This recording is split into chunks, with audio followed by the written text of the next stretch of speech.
سب سے پہلے دوستوں گزارش ہے ڈسپلن کا خیال رکھیں. جہاں جگہ مل رہی ہے وہیں پر تشریف فرما ہو جائیں. جہاں جگہ مل رہی ہے وہیں تشریف فرما ہو جائیں. جو باہر سے بھی ساتھی آئیں میں عرض کروں گا مغرب سے ماشاءاللہ دوست یہاں بیٹھے ہوئے ہیں، لہذا ان کا حق ہے وہ سامنے یہاں بیٹھے ہوئے ہیں. آپ لوگ کو جہاں جگہ مل رہی ہے وہیں پر آپ تشریف فرما رہے ہیں. الحمدللہ اللہ رب العزت کا بے پناہ فضل و احسان ہے کہ اللہ رب العزت نے ہم پر کرم فرمایا.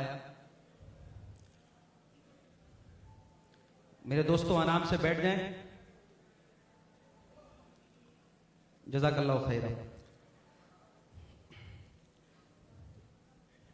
اللہ رب العزت نے بے پناہ ہم پر فضل و احسان فرمایا کہ وہ شخصیت جن کو آپ اکثر جو ہے وہ ٹی وی پر دیکھتے ہیں اور خاص طور پر جو ہے حضرت کی جو پہچان الحمدللہ ہم تو کہتے ہیں کہ اہل سنت کی جان بھی ہیں اور اہل سنت کی پہچان بھی ہیں، قبلہ مفتی اعظم پاکستان بھی ہیں.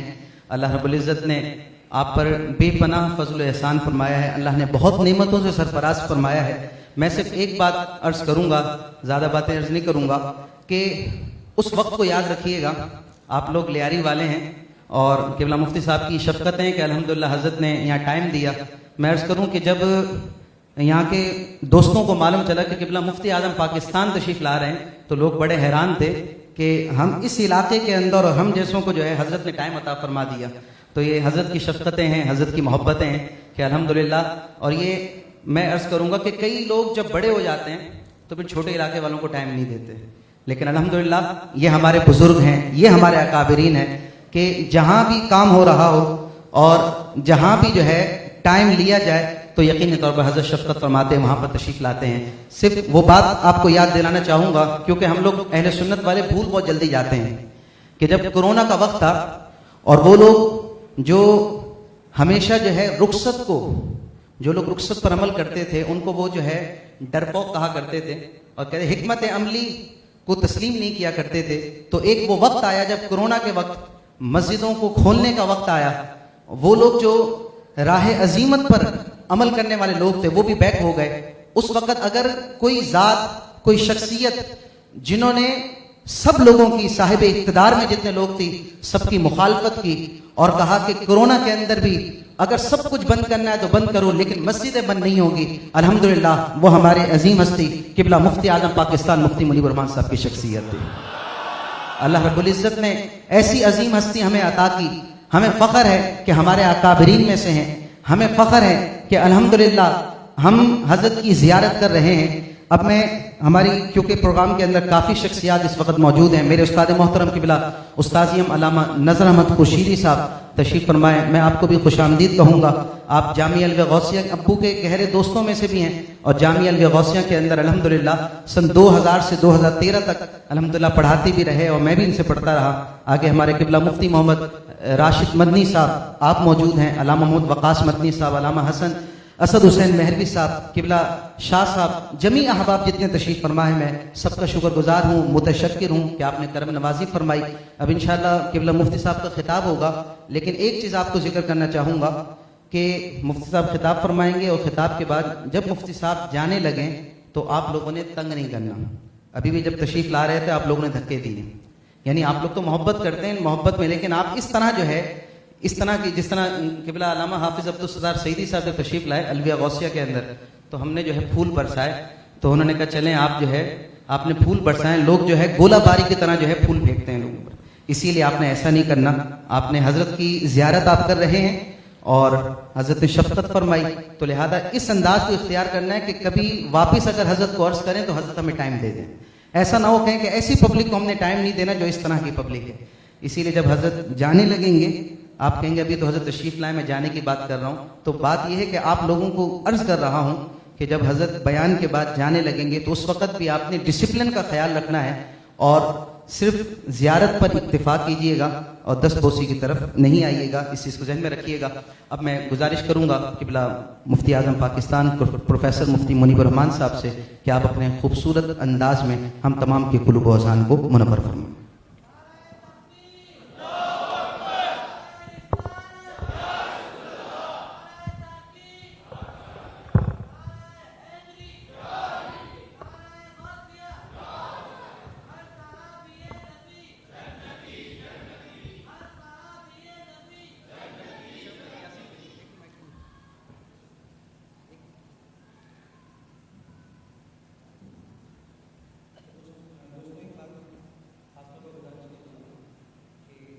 حضرت کے بیان کے دوران جو ہے وہ نعروں سے آپ نے اجتناب کرنا ہے۔ حضرت تشریف لائے میں آپ کو خطاب آپ سنیں، خاموشی کے ساتھ سنیں، نعرے جتنے آپ نے لگانے تھے لگا لیے، جزاک اللہ خیرہ، اللہ آپ کو اجر عطا فرمائے گا۔ اب آپ نے جو ہے مکمل غور و فکر سے گفتگو سننی۔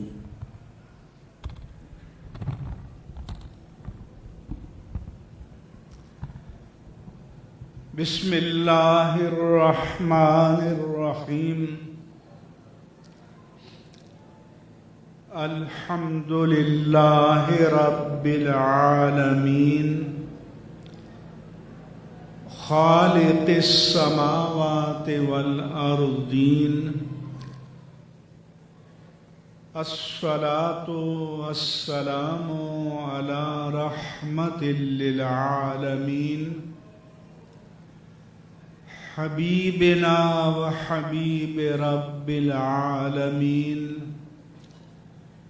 خاتم الانبیاء والمرسلین، امام الاولین والآخرین، سید الرسل والنبیین، سیدنا ومولانا ومأوانا وملجانا محمد وعلى آلہ الطیبین الطاہرین وعلى صحابته الصدیقین الصادقین وعلى كل من تبعهم بإحسان إلى يوم الدين، وبعد۔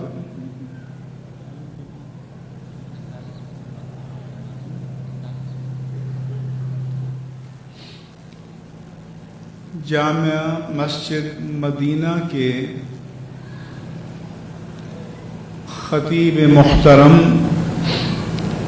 اور جامعہ غوثیہ علویہ جامعہ علویہ غوثیہ کے محتمم حضرت علامہ محمد صہیب مدنی صاحب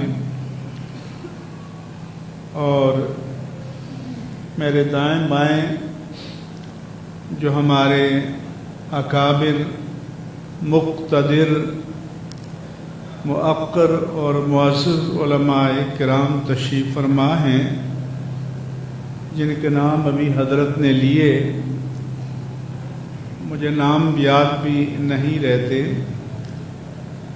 ان سب حضرات کی تکریمات، تشریفات، اعزاز اور اکرام کے ساتھ پھر اس جامع مسجد کی انتظامیہ کے معزز عہدیداران، ذمہ داران اور ارکان یہ بھی قابل قدر ہیں، کیونکہ یہی اس جامع مسجد کو بھی چلاتے ہیں، جامعہ علویہ غوثیہ کے سارے مالی معاملات کا بھی اہتمام کرتے ہیں، اور ان کی جو برانچز ہیں جن میں ڈی آئی خان میں بھی ہے، اس کی ذمہ داریاں بھی پوری کرتے ہیں۔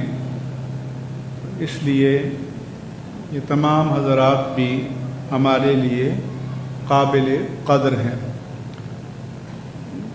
دیگر ہمارے خطبائے کرام اور معززین علاقہ اور حاضرین مجلس، السلام علیکم ورحمۃ اللہ وبرکاتہ. حضرت نے آج کی مجلس کا، یا اسے انہوں نے کانفرنس کا نام دیا ہے، اس کا عنوان اصلاح امت رکھا ہے، اور یہی کام سب سے مشکل ہے. اور اسی کے لیے اللہ تبارک و تعالیٰ نے 1,24,000 یا کم یا زیادہ جو بھی اللہ کے علم میں ہے، انبیاء کرام اور رسول اعظام مبعوث فرمائے، مجددین کرام مبعوث فرمائے، محدثین کرام اللہ پاک نے مبعوث فرمائے، کیونکہ اصلاح امت ایک مشکل کام ہے. تو میں چند باتیں عرض کروں گا اہل سنت کے حوالے سے. جو پہلا مشکل کام یہ ہے کہ ہم نے آج تک دین کی ترجیحات کا تعین نہیں کیا. عربی میں کہتے ہیں الاہم فالاہم، کہ جس طرح چیزوں کی اہمیت ہے حسب ترتیب درجہ بدرجہ ان کو لینا چاہیے، مگر ہم ترتیب الٹ دیتے ہیں. مثال کے طور پر آپ میں سے کسی کے گھر میں 25 لاکھ روپے ہیں اور 25 لاکھ ہی ان پر قرض ہیں، لیکن کوئی بچہ مچلتا ہے کہ ہم نے کار لینی ہے، تو عقل سلیم والے سے پوچھیں گے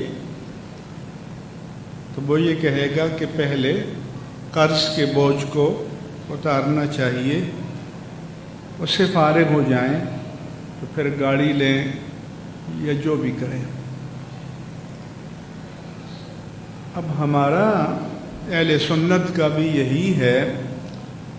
کچھ گزشتہ 30 سال سے خاص طور پر کہ شاید دین کا جو سب سے بڑا کام ہے وہ نعت خوانیوں کی مجالس.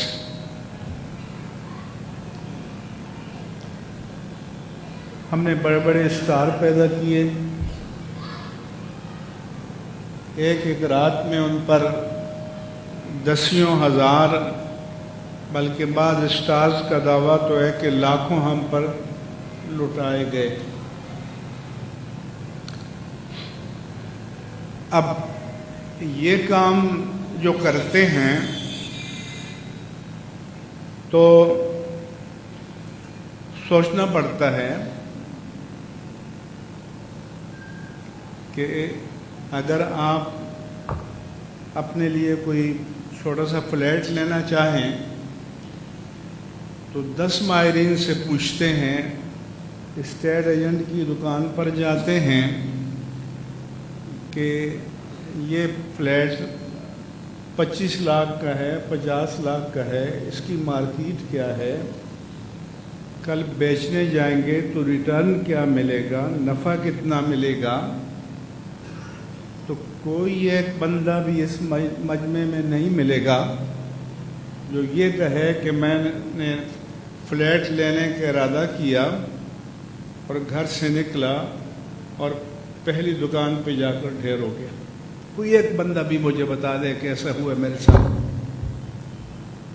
وہ ہفتوں لگائے گا، دنوں لگائے گا، معلومات کرے گا کہ قیمت مارکیٹ کے مطابق ہے یا نہیں، یہ مجھے آگے چل کر یہ چیز نفع دے گی یا نہیں، لیکن جس عقل کو آپ اپنی دنیا کے لیے اتنا استعمال کرتے ہیں، اگر آپ کم عقل ہوتے تو ہم سمجھتے معذور ہیں، لیکن اپنی دنیا کے لیے بڑے عقل مند ہیں، لیکن دین کا وقت آئے تو عقل کو طلاق دے دیتے ہیں۔ جب ایک نعت خواں پر آپ ایک رات میں 10,000 لٹائیں، ان پر نچھاور کریں، اور آج کل چونکہ یہ میڈیا ہے، مووی ہے، تو نئے نئے بنڈل لے کر آئیں، کس کو دکھاتے ہیں؟ اگر آپ اللہ اور اس کے رسول کی رضا کے لیے کرنا ہو تو یہ نمائش کی کوئی ضرورت ہے؟ نمائش سے تو وہ عمل برباد ہو جاتا ہے۔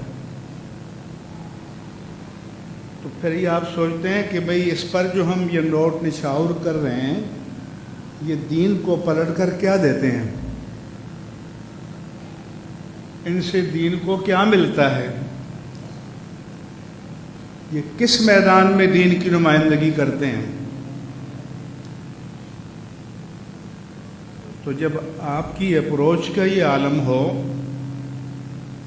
پرائرٹی اور پریفرنس کا یہ عالم ہو، تو پھر قوال اور نعت خواں تو پیدا ہوں گے، عالم پیدا ہوں گے۔ کسی عالم پر آپ نے ایک رات میں لاکھوں لٹائیں، کوئی ایک مثال دے سکتے ہیں؟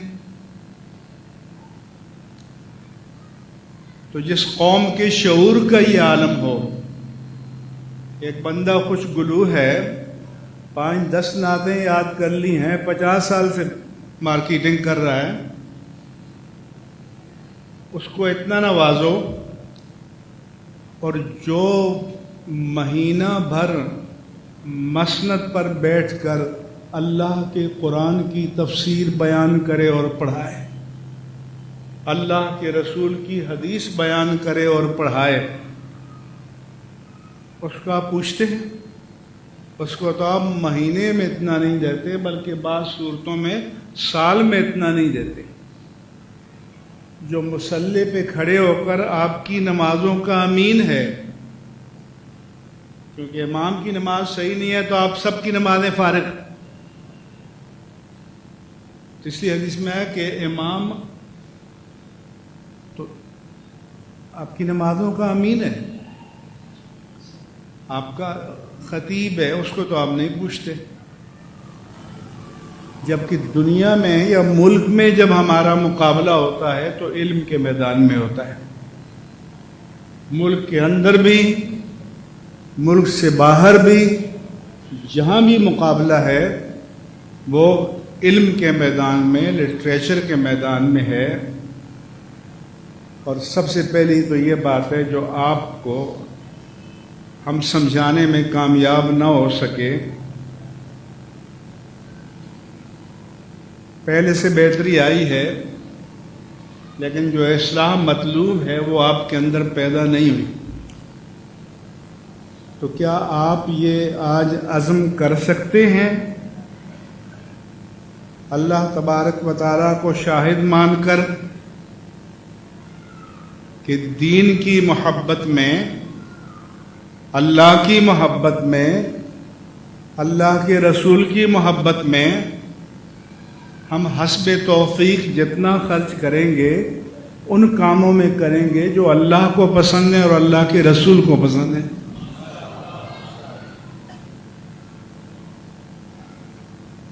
ایک تو یہ اسی طرح سے ابھی بات کر رہے تھے،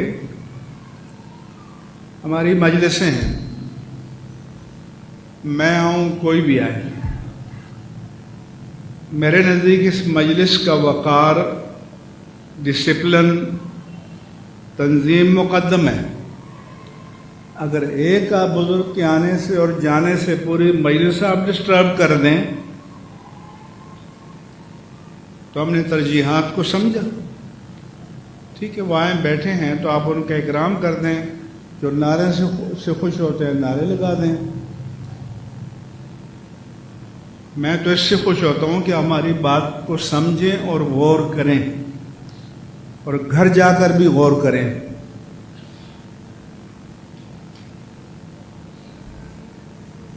اصلاح کو قبول کرنا مشکل کام ہے. انبیاء کی زندگیاں اس پر صرف ہو گئیں. نوح علیہ السلام کے 950 سال اس پر صرف ہو گئے. اس لیے حدیث پاک میں ہے کہ امیہ بن ثعلبہ خوشنی نے پوچھا کہ یہ جو قرآن میں ہے کہ لا یضرکم من ضل اذا اہتدیتم، اگر تم خود راہ راست پر ہو تو کوئی بھٹکتا ہے، بہکتا ہے، مرتا ہے، تمہیں کوئی پرواہ نہیں ہونی چاہیے. جس اردو میں کہتے ہیں تجھ کو پرائی کیا پڑی، اپنی نہ بیٹھ تو.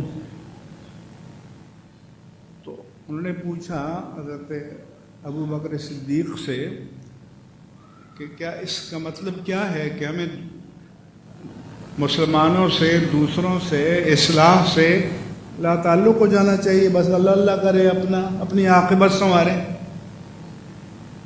یا امت کی بھی فکر کرنی ہے؟ جناب صدیق اکبر رضی اللہ عنہ نے فرمایا کہ یہ سوال میرے ذہن میں بھی پیدا ہوا تھا. آپ کے ذہن میں پیدا نہیں ہوتا. اور میں نے کائنات کے سب سے بڑے خبیر اور سب سے بڑی باخبر شخصیت تاجدار کائنات سے پوچھا تھا. تو حضور نے فرمایا کہ نہیں، تمہیں الگ تھلگ نہیں رہنا، تمہیں گرد و پیش اور امت سے لا تعلق ہو کر نہیں رہنا، بل ائتمروا بالمعروف وانہوا عن المنکر، بلکہ تم نیکی کا حکم دیتے چلے جانا، برائی سے روکتے چلے جانا. حالانکہ جو دعوت اور اصلاح کا کام کرتے ہیں وہ بھی زیادہ نیکیوں کی ترغیب دیتے ہیں کہ یہ نسبتاً آسان کام ہے کہ بابا یہ نماز پڑھیں، اس نے مان لیا تو بہت اچھا، نہیں مانا تو فقیران آئے صدا کر چلے، میاں خوش رہو ہم دعا کر چلے. لیکن کسی شراب خانے، کسی قہوہ خانے کے دروازے پہ کھڑے ہو کر برائی سے روکنا یہ آسان کام ہے؟ اس لیے کہتے ہیں فلاں بندہ، فلاں جماعت بہت اچھی ہے، کسی کو کچھ نہیں کہتے. تو حضور نے فرمایا کہ بل ائتمروا بالمعروف وانہوا عن المنکر، تمہارا کام صرف اپنی فکر نہیں کرنا، حضور کی پوری امت کی فکر کرنا ہے، اپنے گھر بار کی فکر کرنا ہے. حتی اذا رأیتم، فرمایا یہاں تک کہ ایک دور ایسا آ جائے کہ شحًا مطاعًا، کمینے آدمی کی اطاعت کی جانے لگے اور کمینے تمہارے لیڈر بن جائیں. وَهَوًا مُتَّبَعًا، اور خواہشات نفس کی پیروی کی جانے لگے. وَدُنْيَا مُؤْثِرَةً، دنیا مؤثرتاً، دنیا کو دین پر ترجیح دی جانے لگے. وَإِعْجَابَ كُلِّ ذِي رَأْيٍ بِرَأْيِهِ، اور ہر رائے والا اپنی رائے کو حرف آخر سمجھے، کوئی دلیل کی بات، حق کی بات، سچ کی بات سننے اور ماننے کے لیے تیار نہ ہو. تو حضور نے پھر فرمایا کہ دا امر العوام علیکم نفسکم، پھر اپنی فکر کرو اور لوگوں کی کو چھوڑ دو کہ جب ایسا وقت آ جائے کہ دین پر چلنا اتنا مشکل ہو جائے جیسے آگ کے کھولتے ہوئے انگارے کو مٹھی میں لینا. تو تب تم خلوت نشین ہو سکتے ہو، اس سے کم تر درجے میں نہیں ہو سکتے۔ تو پہلی بات تو یہ ہے کہ اپنے دور کے مطابق دین کی ترجیحات کو سمجھنا۔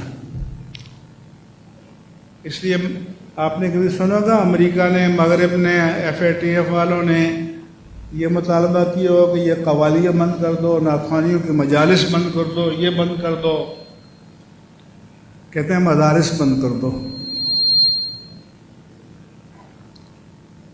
تو دشمن سمجھتا ہے کہ دین کی طاقت کہاں سے پیدا ہوتی ہے،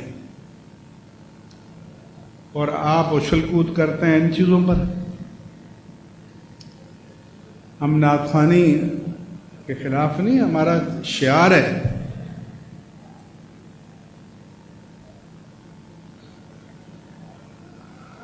لیکن دین میں ترتیب ہوتی ہے، ترجیحات ہوتی ہیں کہ ہر چیز کو ایک درجے میں رکھو۔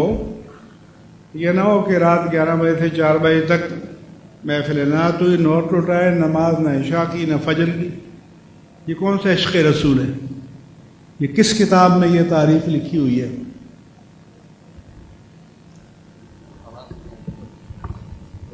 اسی طرح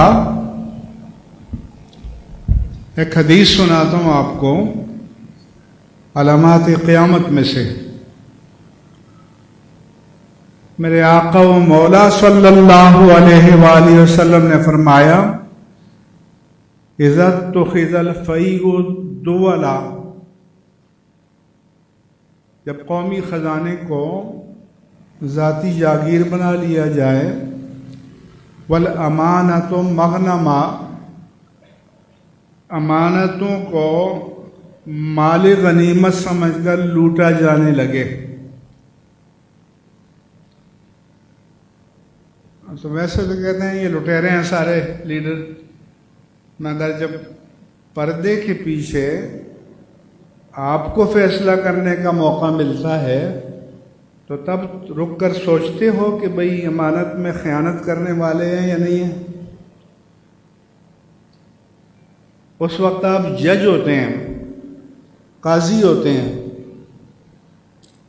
آپ فیصلہ کر رہے ہوتے ہیں، اس کے بارے میں پوچھا جائے گا۔ اس لیے حدیث میں ہے کہ صحابی نے اللہ کے رسول صلی اللہ علیہ وآلہ وسلم سے پوچھا کہ متی الساعہ، قیامت کب آئے گی؟ آپ نے فرمایا کہ اذا ضیعت الامانہ، جب امانت ضائع کر دی جائے۔ صحابی نے عرض کیا، یا رسول اللہ صلی اللہ علیہ وسلم کیف اضاعتھا، امانت کیسے ضائع ہو جائے گی؟ فرمایا اذا وسد الامر الی غیر اہلہ فانتظر الساعہ، جب قوم کی زمام میں اقتدار و اختیار نااہلوں کے سپرد کر دیا جائے تو پھر قیامت کا انتظار کرو، کہ اصل قیامت کبریٰ تو جب آنی ہے آئے گی، لیکن پھر آپ دنیا میں قیامت کے منظر دیکھو گے۔ پھر فرمایا کہ اکثر رجل اباہ و ادنا صدیقہ، ایک شخص باپ کو دور کرے، دھکے دے، اور دوست کو قریب کرے۔ ہمارے پاس لوگ دارالفتہ میں آتے ہیں، بوڑھی عورتیں آتی ہیں کہ میرے پاس سر چھپانے کی جگہ نہیں ہے، تو میری اولاد کہتی ہے کہ جلدی سے اس مکان کو بیچیں اور ہمیں حصے دیں۔ حالانکہ زندگی میں وراثت تقسیم نہیں ہوتی، زندگی میں تو وراثت ہوتی ہی نہیں، وہ تو مرنے کے بعد ہے۔ وہ کہتی ہیں کہ میں کہاں فٹ پاتھ پہ جا کے رہوں گی، کہاں رہوں گی؟ وَعَقَّ الرَّجُلُ أُمَّهُ وَأَطَاعَ امْرَأَتَهُ، ایک شخص ماں کا نافرمان بن جائے اور بیوی کا فرما بردار بن جائے. وَأُكْرِمَ الرَّجُلُ مَخَافَةَ شَرِّهِ. دنیا میں کسی شخص کی عزت اس کے علم کی بنیاد پر نہیں، تقوی کی بنیاد پر نہیں، کردار کی بنیاد پر نہیں، شرافت کی بنیاد پر نہیں، بلکہ اس بنیاد پر کہ وہ کتنا بڑا دہشت گرد ہے. اس کی دہشت، اس کی خوف کی وجہ سے کہ اس میں مجھے نقصان پہنچانے کی صلاحیت کتنی ہے. تو جو جتنا آپ کو نقصان پہنچانے کی صلاحیت کرے وہ معاشرے میں اتنا رسپیکٹیبل، آنریبل، مکرم، معزز، موقر قرار پائے. اب پھر اپنے گرد و پیش میں سوچو کہ کیا ہم ڈھونڈ کر کبھی کسی صاحب کردار، صاحب تقوی، صاحب علم کا اکرام کرتے؟ فَتُعُلِّمَ لِغَيْرِ الدِّينِ. دین کا علم حاصل کیا جائے دنیا سجانے کے لیے، دنیا بسانے کے لیے، دنیا آباد کرنے کے لیے. تو معلوم ہوا کہ کسی چیز کا صرف خیر ہونا ہی کافی نہیں ہے، بلکہ اس کے حصول کے لیے جو نیت کار فرما ہے اس کا بھی خالص ہونا ضروری ہے. اس لیے جو سوشل میڈیا ہے ادھر ادھر بیٹھ کر جو چار باتیں سیکھتا ہے وہ دنیا کو گمراہ کرنے بیٹھ جاتا ہے. کہتے ہیں ہماری ریٹنگ زیادہ ہے. تمہاری کیا ہوگی؟ ابلیس کی ریٹنگ تو تم سب سے زیادہ ہے. اس کے چیلے اور پیروکار تو تم سب سے زیادہ ہیں. تو ریٹنگ پر حق اور باطل کے فیصلے نہیں ہوتے، مجموع پر حق اور باطل کے فیصلے نہیں ہوتے. حق اور باطل کے فیصلے تو دلیل پر ہوتے ہیں، قرآن و سنت پر ہوتے ہیں. اسے فرمایا کہ من تعلم علما یبتغی بہ وجہ اللہ لیصیب بہ عرضا من الدنیا، کہ جو دین کا علم، وہ علم حاصل کرے جس کو صرف اس لیے حاصل کرنا چاہیے کہ اللہ راضی ہو، مگر رضا الہی پیش نظر نہ ہو، دنیا کے مفادات پیش نظر ہوں، تو جنت تو بہت دور کی بات ہے. لم یرح رائحۃ الجنہ، جنت کی خوشبو بھی نہیں سونگے گا. ہم دنیا بھر میں جاتے ہیں، دوسرے لوگ اپنے ادارے بناتے ہیں، مساجد بناتے ہیں، ان کے نام کبھی کسی کو پتہ نہیں ہوتا، کیونکہ جس سے انعام لینا ہے اس کو تو پتہ ہے.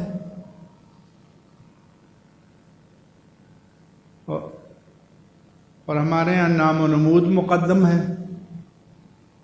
میں انگلینڈ میں گیا تو میں نے کہا کہ بھائی مجھے لگا کہ بھائی فلاں نے یہاں مسجد بنائی، فلاں نے پاکستان میں بنائی، اور ہمارے سنیوں کی مسجدوں میں کسی نے 5 پاؤنڈ دیے، 10 پاؤنڈ دیے، 50 پاؤنڈ دیے، تو جب تک مولانا صاحب اسے جنت چھوڑ کر نہ آئے مسئلہ ہی حل نہیں ہوتا. للہیت، اخلاص، وہ ہم سے چلا گیا. پھر ہمارا کہ کثرت الزنا و شربت الخمور، بدکاری عام ہو جائے اور شراب کے دور چلیں، اور یاد رکھنا بدکاری اور شراب لازم و ملزوم ہے۔ اب یہ جو آپ قتل کے واقعات دیکھتے ہیں، یہ بڑی بڑی پوش بستیوں میں، ڈی ایچ اے میں، ادھر ادھر سب جگہ، پاکستان کی سب جگہ،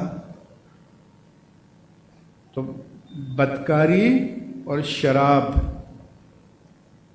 اور پھر اس کے بعد قتل،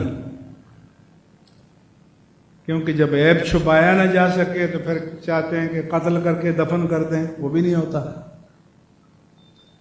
وَالزَّهَرَةِ الْقَيْنَاتُ وَالْمَعَازِفُ،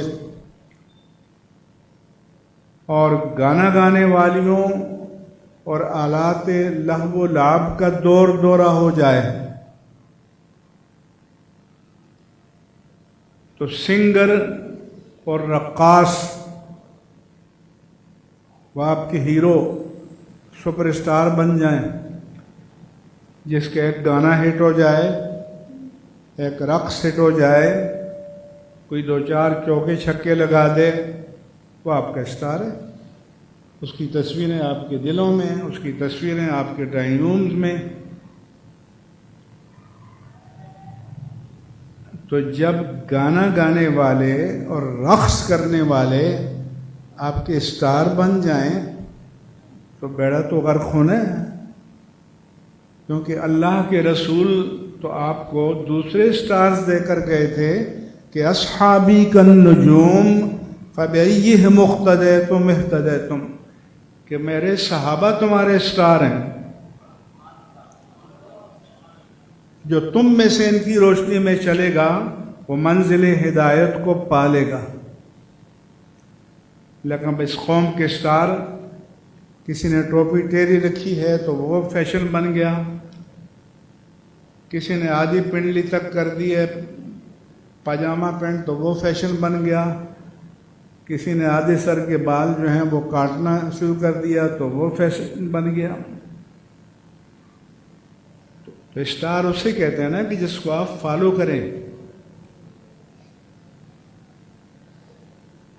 تو پھر جو اللہ کے رسول کو فالو کرے گا تو پھر اللہ کے رسول کی صورت معلوم کرے گا نا، پھر تو اپنی صورت کو اس کے مطابق بنائے گا نا، یا ان کے مطابق بنائے گا۔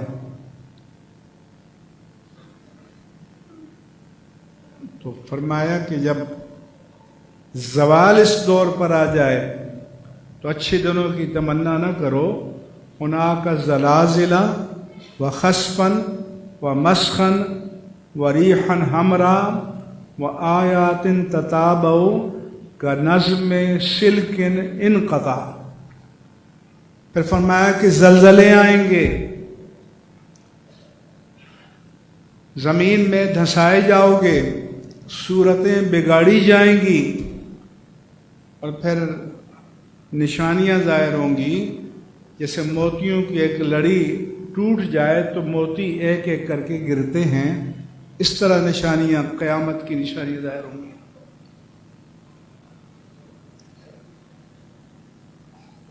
اس کے بعد جو آج کل بیماری ہے کہ حضور نے دوسروں کو تو چھوڑو، اپنے لیے فرمایا کہ لا تأت محمد کا پکڑا چھڑا کوئی نہیں سکتا۔ اس تقابل کی تعلیم آپ کو کس نے دی ہے؟ یہ تو قرآن نے ہمیں نہیں سکھایا، دین نے تو ہمیں یہ سکھایا ہے کہ ہم ہر نماز میں پڑھتے ہیں کہ اشہد ان محمدًا عبدہ ورسولہ، اللہم انی اعوذ بعقوبتک برحمتک بعفوک من عقوبتک، کہ اے اللہ میں تیرے عذاب سے بچ کر تیری عافیت کی پناہ میں آتا ہوں۔ حضور تو رحمت اللہ عالمین تھے، یہ آپ تعلیم امت کے لیے فرما رہے ہیں، ہمارے لیے فرما رہے ہیں۔ کیا ہم نے اس درجہ تواضع اللہ کی بارگاہ میں اختیار کرتے ہیں جو اللہ کے رسول نے تعلیم فرمایا؟ تو اللہ کے رسول نے جب اپنی ذات کے لیے مبالغے کی اجازت نہیں دی پھر نعت خواں پڑھیں کہ محمد ساری کائنات کا سہارا ہے اور محمد کا سہارا حسین ہے، کہ اللہ کو اس کی شان کے مطابق مانے، اللہ کے رسول کو ان کی شان کے مطابق مانے، اہل بیت اطہار امہات المومنین صحابہ کرام کو ان کی شان کے مطابق مانے۔ اب چونکہ وہ اہل سنت کو جانتے ہیں کہ محبت رسول، محبت اہل بیت ان کی کمزوری ہے، تو بلیک میلنگ کرتے ہیں کہ اہل بیت اطہار کی تعریف سے کسی سنی کو تکلیف ہو سکتی ہے؟ بولو، کوئی سنی ہے جو اہل بیت سے محبت نہ کرے؟ لیکن اہل بیت کی محبت کی آڑ میں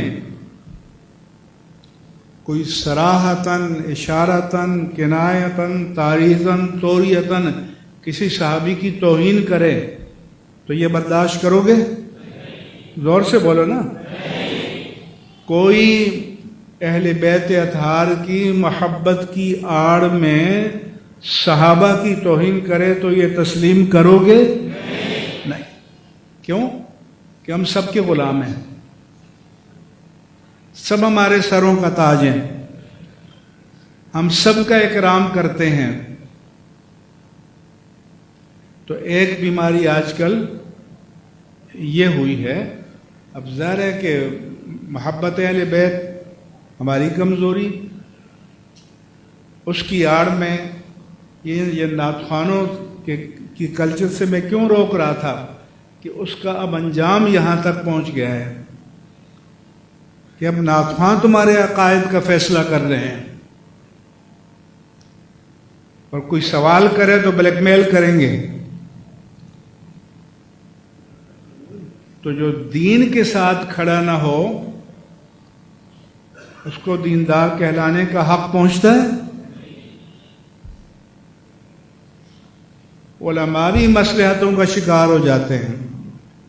میں سارے علماء سے کہتا ہوں کہ دین کے ساتھ کھڑے ہو جاؤ، جو دین کے ساتھ کھڑا ہو جائے گا دین اس کو کبھی گرنے نہیں دے گا۔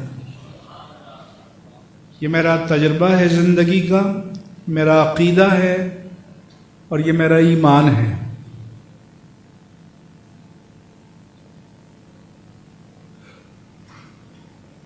اس لیے عاقبت کی بھی فکر کرو۔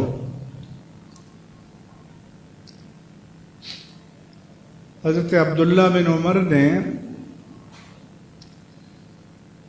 حضرت شریح کے صاحبزادے سے کہا کہ تمہیں پتہ ہے میرے باپ نے تمہارے باپ سے کیا کہا تھا؟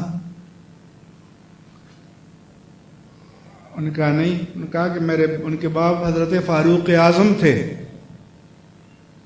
معمولی شخصیت نہیں، جن کے قدموں میں اس وقت کی 2 سپر پاورز، پرشین امپائر جسے کسرا کہتے تھے اور رومن امپائر جسے قیصر کہتے تھے، ڈھیر ہو گئے۔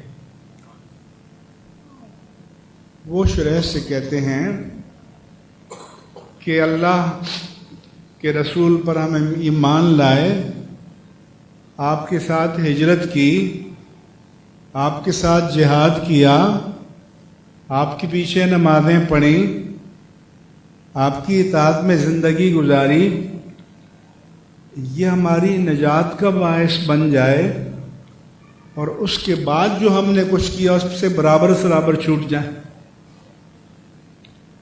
تو شریح نے کہا کہ آپ کیا بات کرتے ہیں، اس کے بعد ہم نے جہاد کیے ہیں، ملکوں کے ملک فتح کیے ہیں، ہزاروں لوگ ہمارے ہاتھوں پر ایمان لائے، ہم تو اس پر بھی اجر کی توقع رکھتے ہیں۔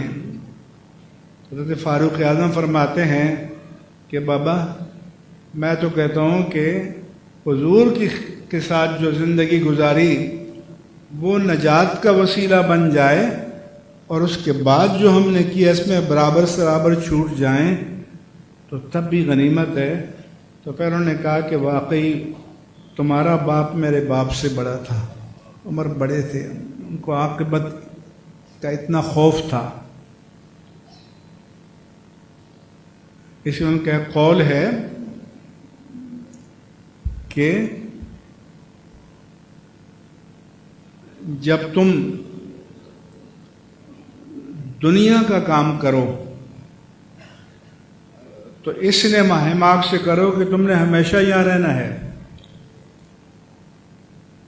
اور جب دین کا کام کرو تو اس حضوری قلب، اس انہماک کے ساتھ کرو کہ جیسے یہ میری زندگی کا آخری دن ہے۔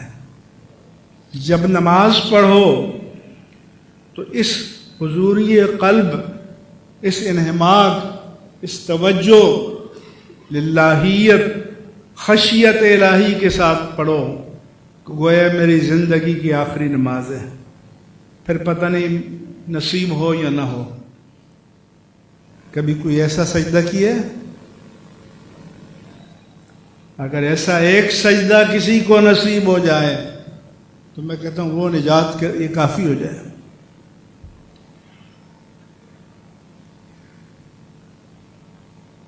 اس لیے میرا پیغام یہ ہے کہ پہلا کہ دین کی ترجیحات کو سمجھو، اور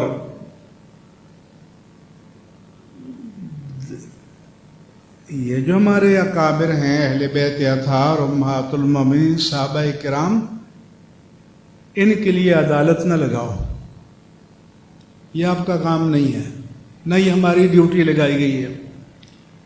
سب کا اکرام کرو، سب ہمارے مقتدا ہیں۔ یہ جو صحابہ کرام کو نشانہ بنایا جا رہا ہے کیونکہ ہمارے دین کی وہ پہلی کڑی ہیں۔ نبوت سے جو کچھ ملا ہے وہ صحابہ نے لیا ہے اور وہ بعد والوں تک پہنچایا ہے۔ ہمارا دین جو ہے، اسے میں کہتا ہوں کہ سائنس اور ٹیکنالوجی حاصل کرنی ہو تو سامنے کی طرف دیکھو، دین کو جاننا ہو تو پیچھے کی طرف دیکھو۔ اس کا مدار عقل پر ہے، دین کا مدار نقل پر ہے۔ یہ نقل سے مراد وہ نہیں جو بچے کاپی کرتے ہیں امتحان میں، یہ نقل ہے ٹریڈیشن، نریشن، روایت کرنا، کیونکہ دین تو نبوت سے چلا ہے نا، دین تو رسالت مآب صلی اللہ علیہ وآلہ وسلم سے چلا ہے۔ تو ان سے جو پہلے ان کے شاگرد تھے وہ کون تھے؟ بولو، زور سے بولو، صحابہ کرام تھے نا۔ مکتب نبوت کے پہلے طلباء، پہلے تلامذہ کون تھے؟ صحابہ کرام تھے۔ تمہارے دین کی ثقافت کا، صداقت کا، عدالت کا مدار کس پر ہے؟